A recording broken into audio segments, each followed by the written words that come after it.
When you walk past a high-end luxury storefront, there's this incredible, almost invisible psychology at play. Oh, absolutely. Like the glass is spotless, there's maybe one single perfectly lit leather handbag sitting on a velvet pedestal, and the rest of the window is just, well, empty Right, space. it's the deliberate curation of scarcity. Yeah. That empty space is doing just as much heavy lifting as the spotlight on the bag itself. Exactly. It's basically telling the consumer that the item inside doesn't need to shout to prove its value. Yeah, it's not just a bag, it's a statement. Yeah. And that absolute lack of clutter sets your expectations before you even look for a price tag, which, by the way, is usually hidden to maintain that whole illusion of weightless luxury. Right, they never show the price. Never. But then you step into the world of education, specifically the market of language learning, and suddenly that minimalist storefront is entirely replaced. It's night and day. It really is. You're looking at a neon sign flashing a million promises at once. It's loud, it's crowded, and the packaging is doing a completely different kind of psychological work. Definitely a different approach. So welcome to our deep dive for today. We are looking at a stack of sources that is incredibly concise. Honestly, it's one of the shortest we've ever done. Right. In fact, it consists entirely of just the title and the branding elements of an English language learning resource. For you listening, here is the entirety of the factual content we are working with today. The whole thing. Yep, the whole thing. It is pulled from a resource titled The Art of Mall Shopping, an Easy English Guide. And within that, there is a specific reference to an audio component, which is titled Shopping at a Mall, the Easy English Podcast Everyone Loves. That is the entire source we are exploring. And, because the text is so brief, we really have to look at the empty space around these words, the implications behind the branding and the precise psychological levers they're trying to pull. The invisible storefront psychology again. Exactly. These specific phrases offer a truly fascinating window into the psychology of how educational information is packaged today. So the mission of this deep dive is to deconstruct essentially every single word of this title, right? Right. We want to understand how it attempts to make language learning engaging, accessible, and frankly, commercially viable for adult learners. Oh, okay. Let's unpack this. Let's start with that main title, The Art of Mall Shopping. It's a strong choice of words. It really is. Whenever I hear the phrase the art of something, my brain immediately jumps to classic, weighty historical texts. Like Sun Tzu. Yes. You think of Sun Tzu's The Art of War, or maybe Robert Pirsig's Zen and the Art of Motorcycle Maintenance. There is an inherent gravity to that specific phrasing. It implies a sort of mastery, right? Yeah. Deep philosophy. Exactly. Years of dedicated, almost monastic practice. And we are pairing that heavy philosophical framing with the everyday activity of walking past a food court and a shoe store in a retail mall. What's fascinating here is the deliberate pedagogical paradox they are creating right out of the gate. A paradox, how? Well, you have this lofty, aspirational word, art, placed immediately next to the subtitle, An Easy English Guide. Oh, right. The source is positioning itself as a highly engineered bridge.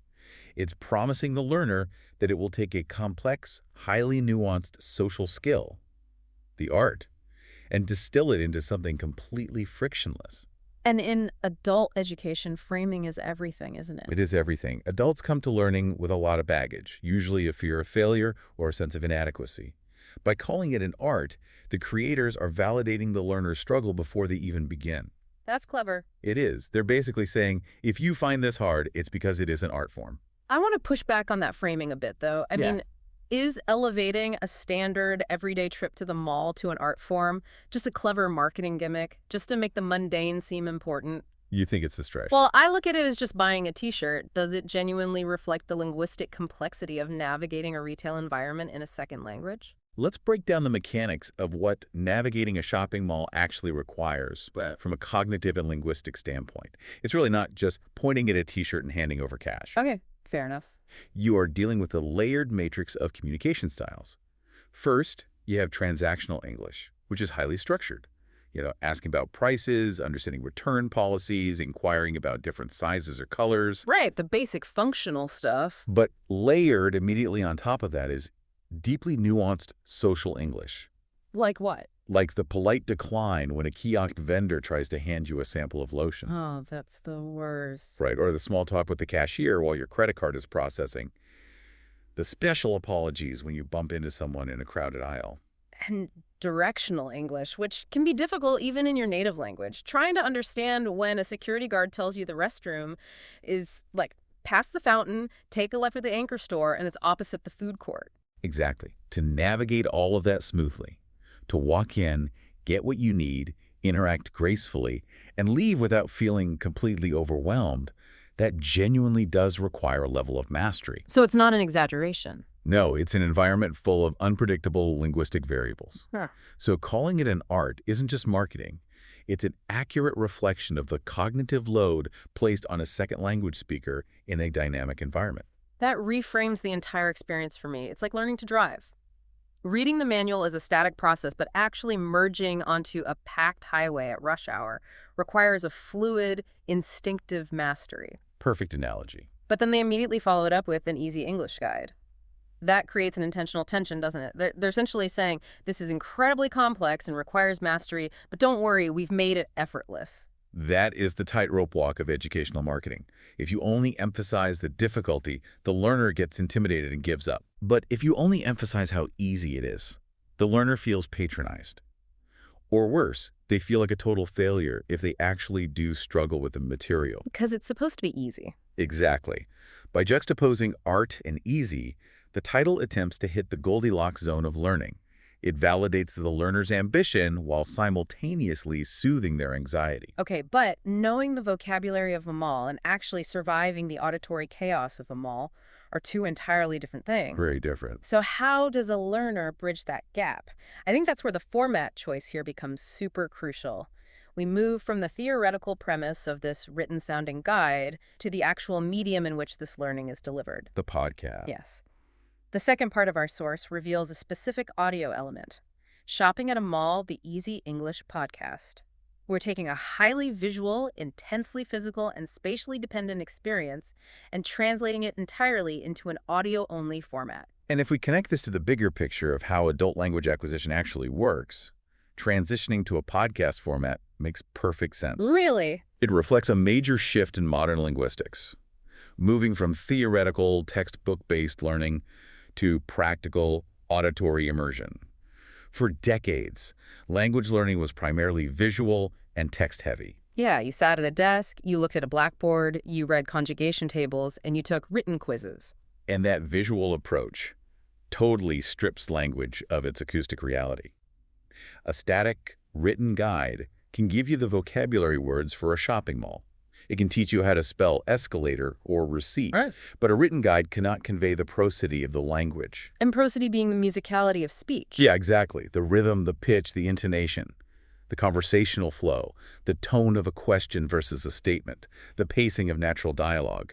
The way native speakers blend words together in real-time interactions. Right. When you're standing at a cash register, the cashier doesn't hand you a perfectly punctuated transcript of what they're saying. That would be nice, though. It would.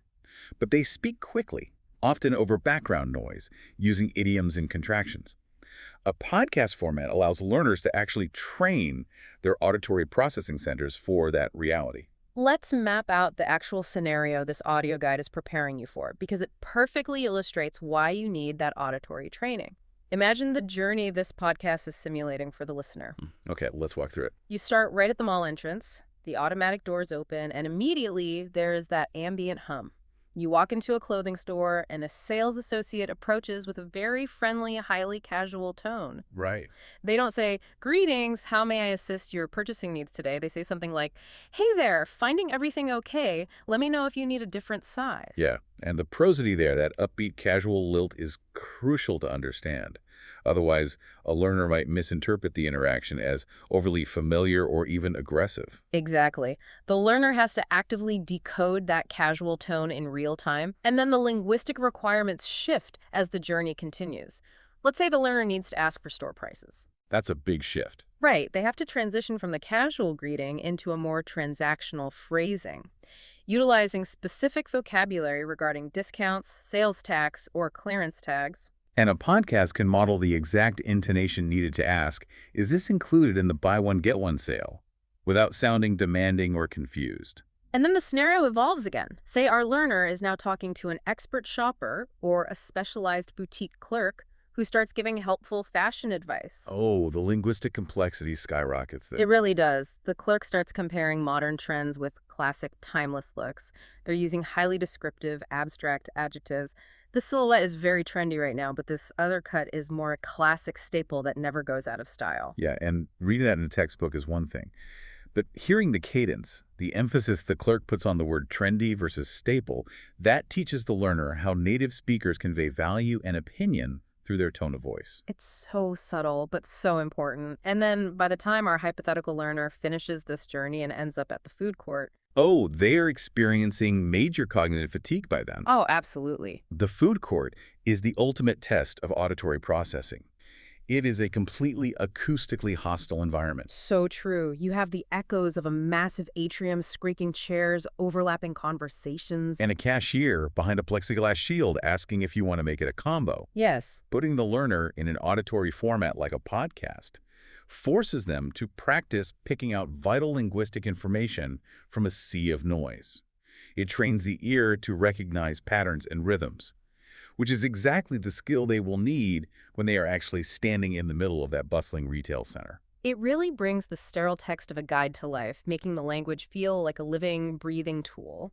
But, okay, here's where it gets really interesting. Okay. We've looked at the art and the easy, and we've explored why the shift to the podcast medium is functionally necessary for a scenario like a shopping mall. Now we have to look at the absolute, uncompromising declarative statement embedded at the very end of this source text. The big claim. The massive claim. It doesn't just say it is a podcast. It asserts with total authority that it is the easy English podcast everyone loves. It is a remarkably bold, definitive claim for an educational resource. It makes me wonder about the psychological mechanism behind that specific phrasing. I mean, does slapping the phrase everyone loves on an educational podcast actually alter the way a learner processes the information? That's a great question. Does it build a sense of community, or is it just a cheap marketing trick? This raises an important question about the role of emotion in the cognitive process of learning. In linguistics, there is this foundational concept known as the affective filter hypothesis. It was developed by the linguist Stephen Krashen. The affective filter. Let's break down how that actually works in the brain. Sure. Think of the brain's working memory like a computer's RAM. Random access memory. Exactly.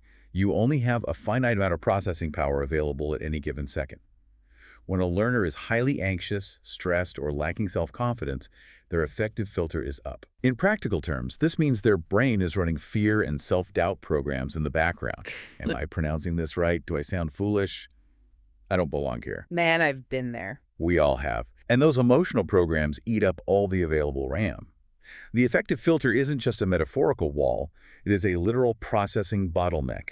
There is simply no cognitive bandwidth left to actually process the new language input. So learning a language isn't just a matter of intellect or brute force memorization. Not at all. It is fundamentally tied to how safe and comfortable you feel in the moment. If your RAM is maxed out by anxiety, the vocabulary won't stick. Conversely, if the learner feels relaxed, motivated, and socially supported, their affective filter is down.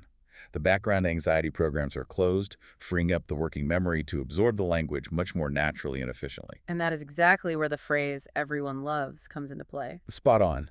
This phrasing is a textbook example of utilizing social proof as a cognitive hack. A cognitive hack. I like that. It is designed to artificially lower the learner's affective filter before they even hit play. By claiming that everyone loves the podcast, the creators are signaling to the learner that this material is universally approachable. Yeah. It tells the prospective listener, you are safe here. You are joining a community of happy, successful learners. There is nothing to fear. It's the digital equivalent of a crowded, cheerful restaurant. Oh, that's a good way to put it. Like if you're walking down the street looking for a place to eat and you see one restaurant that is completely empty and another that is packed with people laughing and enjoying themselves, Yeah, you are naturally drawn to the packed one. right. The crowd is the proof of quality, and it removes the anxiety of making a bad choice. Exactly.